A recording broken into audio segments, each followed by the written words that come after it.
এগুলো যে বিবর্তিত হয়েছে নিচের স্তর থেকে, তার প্রমাণটা কি? ফসিল থেকে কি কোনো প্রমাণ পাওয়া যায়? এই ফসিলগুলো কি বলে যে আমরা এসেছি নিচের স্তরের এগুলো থেকে? বিজ্ঞানীরা যে বলে যে আমরা এফ থেকে, আমরাও বিজ্ঞান পড়ছি, বুঝতে পেরেছেন? যে উপরের স্তরের বইটা নিচের স্তরের যে মোবাইল ফোনটা, এটা থেকে বিবর্তিত হয়েছে, ইভলিউশনের মাধ্যমে এটা চলে এসেছে, বিবর্তিত হয়ে গেছে। এই যে পর্যবেক্ষণ আপনি করলেন, এই যে সিদ্ধান্তটা উনি দিলেন, এটা কি ফলো করে লজিক্যালি কোনোভাবে? এটা হচ্ছে একটা অন্ধবিশ্বাস। আমার কথাটা মনে রাখেন ভাই, শুনেন ভালো দিয়ে, একটা অন্ধবিশ্বাস।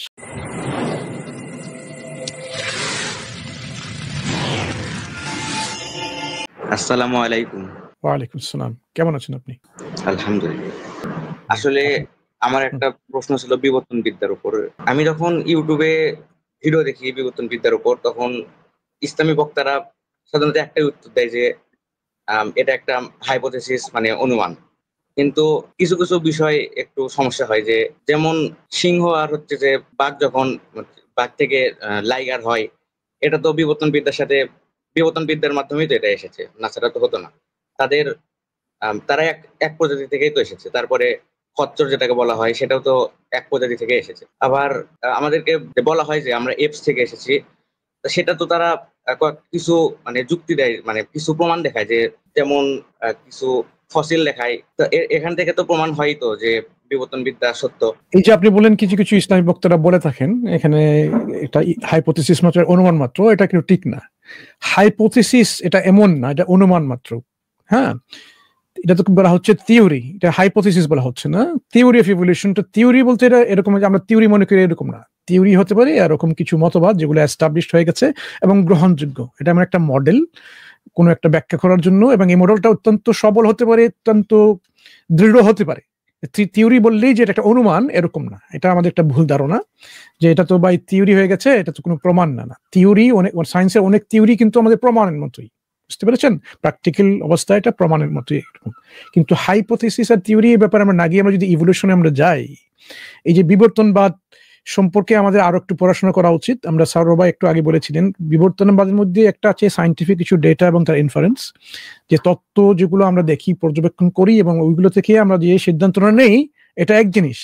আরেকটা হচ্ছে সিদ্ধান্ত নেওয়ার যে প্রসেসটা, আমরা ফিলোসফিক্যালি যখন ওটাকে সাজাই যে আমরা কি হিসেবে এটা নেব, আমাদের একটা ফিলোসফিক্যাল একটা ধারণা এখানে থেকে থাকে, একটা আইডিওলজিক্যাল একটা পজিশন, হ্যাঁ, একটা ডগমাটিজম, একটা সায়েন্টিজম, একটা পজিশন চলে আসে এখানে, যে আমি এ থেকে এই যে ইনফারেন্সটা নিলাম, যে একটা আমি মনে করলাম এরকম হয়েছে, হ্যাঁ, যেহেতু এরকম তো সেহেতু এই যে আমি একটা সিদ্ধান্ত চলে আসলাম। এখানে কিন্তু অনেকটা এই যে আমাদের একটা দর্শনের, একটা ফিলোসফির, একটা রিলিজন একটা কাজ করে এখানে, যার দৃষ্টিভঙ্গি দেখে মানুষ এই উত্তরটা খুঁজে এবং উত্তরটা মিলিয়ে নেয়। আপনি যে ওই যে বললেন যেমন ফসিলের কথা, আরে ভাই ফসিল তো আমিও দেখি। এই যে বিভিন্ন স্তরে, আপনি যদি ওখানে কোনো একটা পাহাড়ের, সমুদ্রের কিনারে একটা পাহাড়ে ওখানে যান, যে ওইখানে দেওয়ালটার মতো এরকম বোঝা যায়, বিভিন্ন স্তরে দেখা যায় বিভিন্ন ফসিল আছে। ফসিল তো হচ্ছে এরকম যে আগে এরকম জীব ছিল যেগুলো সময়ের আবর্তনে কি হয়েছে, এগুলা পাথরের মতো হয়ে গেছে, যেগুলো এখন ওই স্তরে, মাটির স্তরে বা পাহাড়ের মধ্যে যে স্তরগুলো আছে আমরা ওগুলোতে আমরা দেখতে পাই। এখন আমিও দেখতে পাই, সায়েন্টিস্টরাও দেখতে পায়। আমি যখন দেখি তখন আমি কিভাবে ওখান থেকে ওটা একটা ইনফেয়ার করি, সিদ্ধান্তে আসি যে উপরের স্তরে যেগুলো আছে, উপরের স্তর হচ্ছে এগুলো পরবর্তীতে আসছে, নিচের স্তর হচ্ছে যেগুলো আগে ছিল, সময়ের আবর্তনে আরো হাজার হাজার বছর যাওয়ার পরে এই যে ধুলোবালু জমে গেছে, তারপরে নতুন একটা স্তর, নতুন একটা লেয়ারে চলে এসেছে। হ্যাঁ, তারপরে ওইখানে এরও মরে মিশে গেছে বলতে মাটির মধ্যে বিলীন হয়ে গেছে, পাথরের মধ্যে। তারপরে অনেক বছর চলে গেছে, আরো ধুলো বালু এগুলো মিলে আর একটা নতুন স্তর তৈরি হয়েছে। এই যে এভাবে উপরের স্তরগুলো হচ্ছে নতুন সময়ের দিক থেকে, এখন আমাদের সময়ের মতো। আর পূর্ববর্তী সময় যারা ছিল ওগুলো নিচের স্তরে। আপনি বুঝতে পেরেছেন জিনিসটা? আচ্ছা, এখন উপরের স্তরগুলোর যে জীবগুলো যেগুলো ফসিলাইজড হয়ে গেছে, এগুলো যে বিবর্তিত হয়েছে নিচের স্তর থেকে, তার প্রমাণটা কি? ফসিল থেকে কি কোনো প্রমাণ পাওয়া যায়? এই ফসিলগুলো কি বলে যে আমরা এসেছি নিচের স্তরের এগুলো থেকে? বিজ্ঞানীরা যে বলে যে আমরা এফ থেকে, আমরাও বিজ্ঞান পড়ছি, বুঝতে পেরেছেন? এখন কথা হচ্ছে আমরা পর্যবেক্ষণ করছি এখানে দুটো স্তরে দু ধরনের প্রাণী ফসিলাইজড রিমেইন রয়ে গেছে। এখন উপরের স্তরের প্রাণীগুলো যেগুলো ফসিলাইজড হয়ে গেছে, তারা যে নিচের স্তরের থেকে বিবর্তিত হয়ে গেছে, তার প্রমাণটা কোথায়? তার তো কোনো প্রমাণ নেই। শুধু আপনি দেখতে পাচ্ছেন দুটো স্তরে বা অনেকগুলো স্তরে বিভিন্ন জীব আছে, তাদের রিমেইনস গুলা, তাদের অবশিষ্টাংশ বা তাদের যে মরে যে ফসিলাইজড হয়ে গেছে, পাথরের মতো হয়ে গেছে, সেটা দেখতে পাচ্ছেন। যেমন আপনি যদি দেখেন, আমি একটা উদাহরণ দিই আপনাকে, তাহলে আপনি বুঝে যাবেন। আমি কয়েকটা স্তরের উদাহরণ আপনাকে দিতে যাচ্ছি। স্তর, আচ্ছা এটা দিয়ে বানানো যাবে। এই যে দেখতে পাচ্ছেন 3টা স্তর আমি করে ফেলি। আমার এখানে দেখেন তো ভাই, এই দেখেন 3টা স্তর দেখতে পাচ্ছেন না? নিচের স্তরে আছে কি আছে? একটা মোবাইল ফোনের মতো মনে হচ্ছে। উপরের স্তরে একটা, আসলে এটা একটা বই টাইপের কিছু প্রেসক্রিপশন গ্লাসের একটা মধ্যের স্তরে, যেটা মধ্যের স্তরে গ্লাস আছে, চশমা আছে, আর উপরের স্তরে একটা বই আছে। 3টা স্তর। এখন ওই 3টা স্তর আমরা সবাই দেখছি। এখন যদি আপনি বলেন যে স্যার ওবাইস একজন বিজ্ঞানী, উনি বলছেন যে উপরের স্তরের বইটা নিচের স্তরের যে মোবাইল ফোনটা, এটা থেকে বিবর্তিত হয়েছে, ইভলিউশনের মাধ্যমে এটা চলে এসেছে, বিবর্তিত হয়ে গেছে। এই যে পর্যবেক্ষণ আপনি করলেন, এই যে সিদ্ধান্তটা উনি দিলেন, এটা কি ফলো করে লজিক্যালি কোনোভাবে যে উপরের স্তরটা যা আছে বইটা নিচের মোবাইল ফোন থেকে এসেছে বিবর্তিত হয়ে? এটা কি এভাবে প্রমাণ করে? কিন্তু এপস দিয়ে যে ফসিলগুলো পাওয়া যায়, সেগুলো তো মানুষের দেহের মতোই প্রায় পাওয়া যায় সেগুলো। আচ্ছা ভাই, আপনি চলে গেলেন একই মডেলের গাড়ি হয় না, যে একই মডেলের গাড়ি হয় না স্যার, মোবাইল গুলো যে মোবাইলের এভলিউশন এত দেখলেন স্যার ভাই, ওইটা দেখতে পরে আসছি। আপনি আলোচনা করছেন ফসিল, আপনি চলে যাচ্ছেন অন্য কোথাও। আমরা ফসিল নিয়ে একটু আলোচনা করি। যে আপনি বললেন ভাই এটা কি প্রমাণ হয় না? জি না ভাই, এটা প্রমাণ হয় না, এটা হচ্ছে অন্ধবিশ্বাস। বুঝতে পেরেছেন? ফসিল, যে একটা ফসিলের রিমেইন আরেকটা ফসিল থেকে বা ওই যে জীব যারা ছিল তার থেকে বিবর্তিত হয়ে গেছে, এটা হচ্ছে একটা অন্ধবিশ্বাস। আমার কথাটা মনে রাখেন ভাই, শুনেন ভালো দিয়ে, একটা অন্ধবিশ্বাস।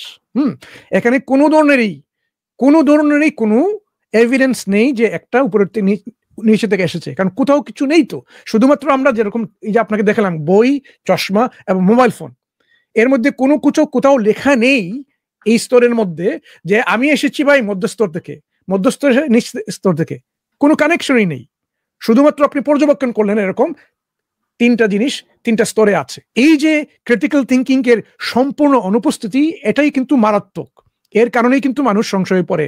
তার মধ্যে না আছে এই যে ক্রিটিক্যাল থিঙ্কিং করার কোনো ধরনের এবিলিটি, না আছে সামান্যতম বেসিক জ্ঞানের একটা উপস্থিতি। এখন ফসিল কি প্রমাণ করে? Zero, nothing. শুধুমাত্র এটাই প্রমাণ করে, ইভলিউশন প্রমাণ করে না, প্রমাণ করে সময়ের আবর্তনে আমরা কি দেখতে পাচ্ছি? বিভিন্ন কমপ্লেক্সিটি বেড়ে যাচ্ছে। জীব জন্তুর মধ্যে আরো নতুন নতুন নতুন কমপ্লেক্সিটি এসেছে, তা আরো জটিল হয়ে গেছে। প্রথমে খুব সহজ এরকম ছিল, যেমন প্রথমে তাদের ভিশনই ছিল না, দৃষ্টি ছিল না, পরবর্তীতে এখন কালার ভিশন হয়ে গেছে। আপনি বুঝতে পেরেছেন? আগে আপনি মনে আছে সাদা কালো টিভি দেখতেন, এখন রঙিন টিভি দেখেন। এই যে পরিবর্তনে চেঞ্জ হয়ে গেছে না, ঠিক এরকম আমরা ওই জিনিসটা দেখতে পাচ্ছি। এটা কোনোভাবেই প্রমাণ হয় না যে জটিল জিনিস এসেছে কম জটিল সহজ কোন জীব থেকে এরকম বিবর্তিত হয়ে। এটা বিবর্তনের কোনো প্রমাণ না, এটা একটা অন্ধবিশ্বাস মাত্র। এই জন্য আপনি যে বললেন যে ইভলিউশনের ব্যাপারটা, যে লাইগার বললেন, খচ্চর বললেন, দেখুন ভাই, এটাই আপনাকে উল্টোটা প্রমাণ দিল যে ইভলিউশনের মধ্যে, এই প্রক্রিয়ার মধ্যে একটা কিছু নির্দিষ্ট কিছু সীমাবদ্ধতা আছে। সেটা হচ্ছে কি? স্পেসিয়েশন। যে একটা স্পিসিস আরেকটা স্পিসিসে রূপান্তর হতে পারে কিনা। যেমন আপনি একটা সিংহ এবং একটা বাঘের যদি মধ্যে একটা প্রজনন করেন, তখন দুটো স্পিসিস তো ওরা, এর মধ্যে যে অফস্প্রিংটা হয়, এই অফস্প্রিংটা কি জানেন? সে কিন্তু নিজে কোন নতুন প্রজাতির একটা লাইগার তৈরি করতে পারে না, কারণ ওইখানেই তার সীমাবদ্ধতা। এই স্পিসিস সে অফস্প্রিং কি হবে না, এই ফার্টাইল হবে না। ফার্টাইল কি আপনি বাংলা কি বলবেন কেন ভাই? ভাই, প্রজনন ক্ষমতা সম্পন্ন হবে না।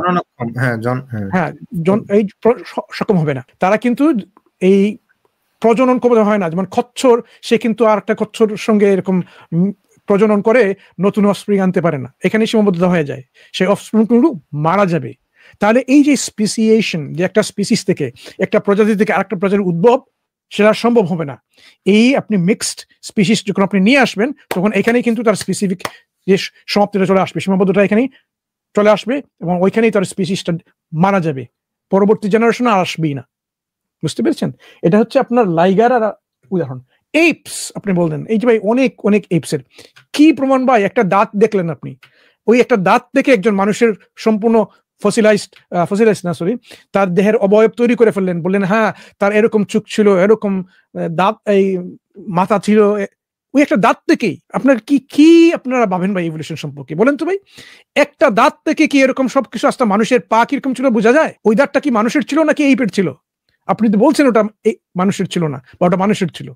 এই হচ্ছে আমাদের ইভলিউশনের, যে আমরা কিভাবে আমরা ইভলিউশন মানুষের যে বিবর্তনের একটা ট্রি তৈরি করি। মানুষের তো এরকম ভাই সম্পূর্ণ মানুষের কঙ্কাল পাওয়া যায়নি যেগুলো মানুষ ছিল না, অন্যরকম ছিল না। আপনি লুসি বলেন বা এরকম নিয়ান্ডারতাল বলেন, এগুলো তো হচ্ছে মানুষের মতো, হয়তো মানুষই তো হতে পারতো, শুধুমাত্র ক্রোমোজোমের সামান্য, আমার ক্রোমোজোমের এবং আপনার ক্রোমোজোমের মধ্যে কি 100% মিল আছে? তাহলে কি আমি মানুষ আর আপনি মানুষ না? মানে একজন আরেকজন থেকে ইভলভ হয়েছে। আপনি কি আমার মধ্যে যদি এমন কিছু বেশি থেকে থাকে, আপনার কম থেকে থাকে, তাহলে এটা কি প্রমাণ করে যে আমি বিবর্তিত হয়েছি আপনার কাছ থেকে, আপনি বিবর্তিত আমার কাছ থেকে? এরকম না। আমাদের মধ্যে কিন্তু এরকম ক্রোমোজোমের কোনো মিল নেই, যদিও জেনারেলি স্পিকিং আমাদের মধ্যে কিছু ক্রোমোজোমের কিছু মিল আছে। আমরা how many sets of chromosome আছে? 23 জোড়া। আপনি যদি বলেন 46 ক্রোমোজোমস।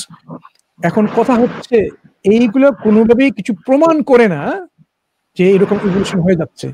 এই জন্য আমরা বলি যে আপনার উচিত হবে কাউসার ভাই একটা জিনিস, শুধু ফিলোসফিক্যাল প্রিজাম্পশনটা ওটা চেক করে নেওয়া। সায়েন্সে যাওয়ার কোনো প্রয়োজন নেই, কারণ সায়েন্সও গেলেই কিন্তু আপনি যুক্তি পাল্টা যুক্তি চলে যাবেন। আপনি শুধু জিজ্ঞেস করবেন কোন এজেন্সি ছাড়াই কি এই প্রক্রিয়াটা সম্ভব? ব্লাইন্ডলি এটা কি, এই যে আমরা বলি যে অন্ধভাবেই কি এই প্রক্রিয়াটা হতে পারে? অন্ধভাবে। যেমন আপনি কি করলেন, আপনি কিছু লোহা, কিছু পাথর, কিছু বালু, কিছু সিমেন্ট, হ্যাঁ, কিছু কাঠ, এগুলো সবগুলো আপনার বড় একটা ট্রাকে নিয়ে গিয়ে কি করলেন, একটা বড় একটা ওয়্যার হাউস আছে, হ্যাঁ, বড় একটা গুদাম ঘর, ওইখানে আপনি নিয়ে গেলেন, নিয়ে একটা এক্সপ্লোশন, একটা বোমা ফাটিয়ে দিলেন। তারপরে 1 সপ্তাহ পরে গেলেন, দেখলেন কি এখানে একটা 707 বোয়িং জাম্বো জেট তৈরি হয়ে গেছে। হতে পারেন। এখানে একটা জিনিস যুক্ত করি যে মানুষ যদি ইভলিউশনের মাধ্যমে না এসে থাকে, তাহলে অন্যান্য প্রাণীর সাথে জেনেটিক্যালি মানে মিল থাকে কিছু। এটা তো আল্লাহ মিল করে রাখতে পারেন। এরকম আল্লাহ তো এরকম করে তৈরি করতে পারেন যে ওই মানুষকে এরকম সৃষ্টি করবেন। এরকম অনেক সৃষ্টি করেছেন, তার ওই সৃষ্টির ওইরকম একটা টেমপ্লেট অনুযায়ী এই মানুষকে সৃষ্টি করেছেন, এবং মানুষকে তার রূহ দিয়ে দিয়েছেন, অন্যান্য সবকিছুর থেকে একটু আলাদা করে ইন্টেলেক্ট, আকল দিয়ে গেছেন, যেটা অন্যান্য প্রাণীর মধ্যে ছিল না। তাইলে এখানে কি হলো, একটা সাদৃশ্যের একটা এক্সপ্লেনেশন পাওয়া গেল। এই সাদৃশ্য হলেই কি মানে প্রমাণ হয়ে গেল যে আপনি অন্য কোনো কিছুতে ইভলভ হয়ে গেছেন? এটা এরকম প্রমাণ হয় না। যেমন ওই মোবাইলের উদাহরণটা দিলে, যে আগের যুগে, আগের প্রথম দিকের মোবাইলের মডেল আর এখনকার মোবাইলের মডেল, হ্যাঁ, একটা মোবাইল থেকে, মোবাইলের পার্টস থেকে অন্য জিনিস তৈরি করা যায়। তার মানে এই না যে একটা মোবাইল থেকে আর একটা মোবাইল ইভলভ হয়েছে, তাই না? একই যদি প্রস্তুতকারক হয়, মানুষ হচ্ছে প্রস্তুতকারক, ধরুন মানুষ এক এক সময় একরকম মডেল তৈরি করতে পারে, যে মডেলগুলোর মধ্যে মিল থাকতে পারে। সেটা অবশ্যই হাতে নাতে ওই আপনার যেভাবে তৈরি করে সেরকম না, প্রাকৃতিক আইন অনুসারে সেগুলো আল্লাহ করে থাকেন এগুলো, তাই না? এইগুলোর ব্যাপার। তো এগুলো কোনো অন্ধ প্রক্রিয়া না, এটা হলো মূল কথা। এটা একটা নির্দিষ্ট প্রক্রিয়া, গাইডেড একটা প্রক্রিয়া আর কি। আইনের মাধ্যমে যে কোনো জিনিস হতে পারবে না। এই যে মনসুরের উদাহরণ দিলেন যে ওই লাইগারের, ওটা প্রজনন ক্ষমতা নেই পরবর্তীতে। আর কারণটা হলো যে সবকিছু অ্যালাউড না আইন অনুসারে। যে আপনি ধরুন একটা জিনিস মনে রাখবেন, যে আপনি র্যান্ডমলি বা এলোপাথারি ভাবে যতই আপনি টস কয়েন করেন, একটা কয়েনকে টস করেন, তাহলে আপনি হেড আর টেলই পাবেন। কোনো সময় লুডুর গুঠির ছক্কা সাইডটা পাবেন না। লুডুর গুঠির ছক্কা র্যান্ডমলি পেতে গেলে আপনাকে গোড়া থেকে ওটাকে ডিজাইন করতে হবে ওইভাবে। যে জিনিসটাকে নিয়ে আপনি র্যান্ডমলি চালাবেন, এলোপাথারি চালাবেন, গোড়াতে ওটা থাকতে হবে একটা অপশন হিসাবে, যে ফাইনালি এই র্যান্ডমের মাধ্যমে এই আপাতত দেখতে এলোপাথারি হলেও শেষ পর্যন্ত একটা ফল এটা আসবে। ওইখানে একটা প্রশ্ন আমরা নিয়ে আসি সারোয়ার ভাই। কাউসার ভাই, আপনাকে একটু জিজ্ঞেস করি, ইভলিউশন যদি এরকম হয়েই থাকে, উদাহরণস্বরূপ তর্কের খাতিরে বলছি, এটা কি স্রষ্টার অস্তিত্বকে নাকচ করে কোনোভাবেই? যদি ইভলিউশন হয়ে থাকে তাহলে স্রষ্টার অস্তিত্ব নাকচ না করলেও ইসলামের যে মানে আদম আলাইহিস সালাম, হাওয়া আলাইহিস সালাম থেকে আমরা এসেছি, সেটা তো হ্যাঁ, কিভাবে হয়? ইসলামে আমরা বিশ্বাস করি যে স্রষ্টা সৃষ্টি করেছেন এমন অনেক কিছু যেগুলো আমাদের ন্যাচারাল প্রক্রিয়াতে আমরা সেটা ব্যাখ্যা করতে পারবো না। যেমন ঈসা আলাইহিস সালামের যে জন্মটা, ওই যে মিরাকল বা মুআজিজার যে ব্যাপারটা, এই যে লাঠির মাধ্যমে এই সমুদ্রকে দ্বিখণ্ডিত করা, ইশারার মাধ্যমে এই চন্দ্রকে দ্বিখণ্ডিত করা, মৃতকে জীবন দেওয়া, এগুলো কিন্তু আমাদের এই এমনি এগুলো হতে পারে না, সায়েন্স সেটা ব্যাখ্যা করতে পারবে না।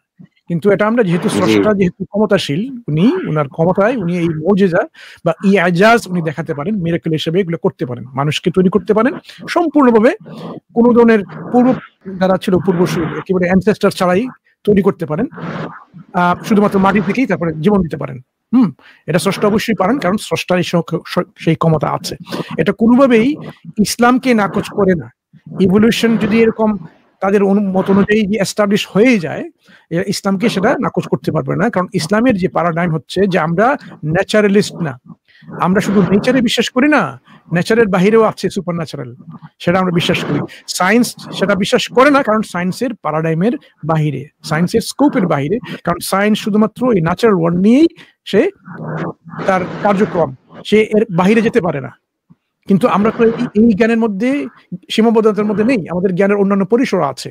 যে জ্ঞানের উপরে ভিত্তি করে, যে ফিলোসফির উপর ভিত্তি করে সায়েন্সটাই প্রতিষ্ঠিত, সেটাই আমরা সেদিকে যাচ্ছি। যেমন সায়েন্স তো কোনো এক্সপেরিমেন্ট করে বলে নাই যে এক্সপেরিমেন্টই হচ্ছে সত্যের দ্বারক বাহক, এরকম। এটা তো কোনো এক্সপেরিমেন্ট করে সেটা সে জানে নাই, এটা হচ্ছে একটা অ্যাসাম্পশন মাত্র। কিন্তু আমরা অ্যাসাম্পশন আমরা বলি না, আমরা বলি এই ধরনের যে জ্ঞানের যে অনেক সূত্র বা জ্ঞানের অনেক সোর্স আছে, তার মধ্যে একটা হচ্ছে রেভেলেশন, আল্লাহর পক্ষ থেকে যেটা আসে, আল্লাহর ঐশী।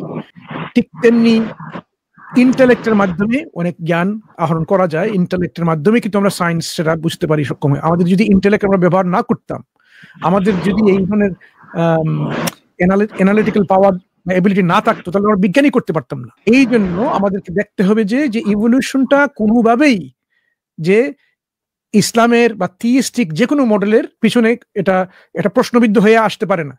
আমরা এই ব্যাপারে কয়েকটা স্ট্রিম করেছি, আপনি দেখে নিতে পারেন। ইভলিউশন সম্পর্কে আমাদের 2-3টে স্ট্রিম আছে আমার মনে হয়, ওইখানে আমরা আলোচনা করেছি কিভাবে এই ইভলিউশনের যে বিবর্তনবাদী ধারণা এটা কোনো স্রষ্টার ধারণাকে কোনোভাবেই প্রশ্নবিদ্ধ করতে পারে না, বরং ইভলিউশনই নিজেই প্রশ্নবিদ্ধ হয় যে কিভাবে কোনো ধরনের এজেন্সি ছাড়া সে এগুলো এক্সপ্লেন করে যাচ্ছে, অন্ধভাবেই এমনি হয়ে যাচ্ছে। ইভলিউশন তো এমন কিছু না বা যার জ্ঞান আছে, যার এই পরবর্তী ফিউচারে কি হবে, ভবিষ্যতে কি হবে না হবে, তার যে একটা বোধগম্যতা আছে, সার্ভাইভাল, এই যে বংশধারা মেইনটেইন, সার্ভাইভাল বা বেঁচে থাকার যে তাড়না, এইসব জিনিসগুলো ইভলিউশন বুদ্ধি নাই কিন্তু এগুলো তৈরি করে দিচ্ছে। আদম আলাইহিস সালাম, এদের যে দুজনকে না পেলে, দুজনের চিহ্ন না পেলে কি করে একজন আপনি এমপিরিক্যালি বা অবজারভেশন গত হয়ে প্রমাণ করবেন যে এটা ভুল? এটা কোনোভাবে ভুল প্রমাণ পারবেন না। তো এটা বিজ্ঞানের ধরুন যে এভলিউশন সত্যি প্রমাণ, ধরুন যে আমি বললাম যে এভলিউশন সত্যি হলে, অন্যান্য প্রাণীর জন্য যে এভলিউশন গুলো সেগুলো সত্যি হলে কোনোভাবেই ইসলামের বর্ণনা কোনোভাবেই ভুল প্রমাণিত করা হবে না। এই ক্ষেত্রে ইসলামিক প্যারাডাইম থেকে এটা সাংঘর্ষিক না, কারণ প্রাকৃতিক জগতে আল্লাহ এক আইনে তৈরি করতে পারেন বাকি জিনিস, অন্য একটা ঘটনা হঠাৎ করে অন্য ঘটাতে পারেন। যেমন ঈসা আলাইহিস সালামের সৃষ্টি, আমরা নর্মালি ধরেন এমনি মানুষ থেকে হই, ঈসা আলাইহিস এই মানে দুজন মানুষের মধ্যে থেকে হই, আর ঈসা আলাইহিস সালামকে আল্লাহ একজন মানুষের মধ্যে থেকে করেছেন, আদম আলাইহিস সালামকে সম্পূর্ণ মাটি থেকে করেছেন। সুতরাং এখানে এমনকি জীবনও যদি ন্যাচারালি ব্যাখ্যা করেন, সেটা তো জড় পদার্থ থেকে জীবনের উৎপত্তি হয়েছে, তাহলে সেক্ষেত্রে একটা আপনার এর মতো মনে হবে, ম্যাজিকের মতো মনে হলো, তাই না? তো এইরকম প্রাকৃতিক দেখে আমাকে যতক্ষণ না একটা স্পেসিফিক ঘটনা না দেখতে পারবো, সেগুলোকে ওইভাবে আপনি নাকচ করতে পারবেন না। সুতরাং এভলিউশন কোনোভাবে সোর্সটাকে তো অস্বীকার করেই না, ইসলামের যে বর্ণনা সেটাকে অস্বীকার করার সক্ষমতা রাখে না। ওই লাইভ স্ট্রিমগুলো কি দাওয়াইজ বাংলাতে আছে নাকি দাওয়াইজ ইংলিশে আছে? হ্যাঁ, ইংরেজিতেও আছে, বাংলাতেও আছে। বাংলাতেও আপনি পেয়ে যাবেন, আমার মনে হয় এই বিষয়ে আমি বেশি কিছু জানি না, আমার একটু জানতে হবে এই বিষয়ে। হ্যাঁ, ওগুলো দেখে নেবেন ইনশাআল্লাহ, দেখে নেবেন। ঠিক আছে ভাই, ওকে, অনেক ধন্যবাদ আপনাকে। হ্যাঁ, আপনি ভালো থাকুন, আল্লাহ আপনাকে সুস্থ রাখুন, ভালো রাখুন। ওকে, আসসালামু আলাইকুম ওয়া রাহমাতুল্লাহ।